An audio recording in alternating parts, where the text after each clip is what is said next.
So my running back bold prediction for this season is Roschon Johnson of the Chicago Bears will lead all running backs on his team in total points and points per game. So see, Jake, I'm taking it a step further. I'm giving total points plus points per game. Don't Yeah, but don't it's shrug. Chicago. What does that I even know. mean in Chicago? I know it's a very muddled backfield, and we don't know.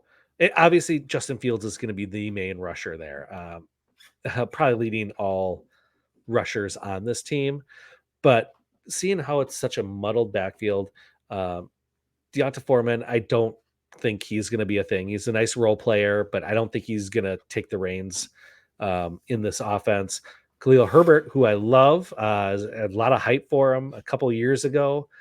Um, I have a sneaking suspicion he'll be more of a pass catching back. But I think Roschon Johnson by the end of the season is going to be the lead back in this offense. I think he's probably the most talented running back on the team, and that's going to bear itself out, pun intended, by the end of the season. And so he's the guy you're going to want to grab out of this running back group. You're going to be able to get him pretty late. I had it pulled up here. Let me find it, Jake. I was doing some research here. Some research. Were Roschon you trying to Johnson, find your next three-way? Is that what was yeah, going on there? Okay. yeah, with 3 running backs. So he is currently at an ADP of 165, the lowest of all 3 running backs. Khalil Herbert is going 97th overall. Foreman's going 129, and he's going 165. So basically That's an interesting. afterthought. And if you're going to grab him late, I think he's the perfect guy that will surprise you and give you a lot of fantasy gold as the season progresses.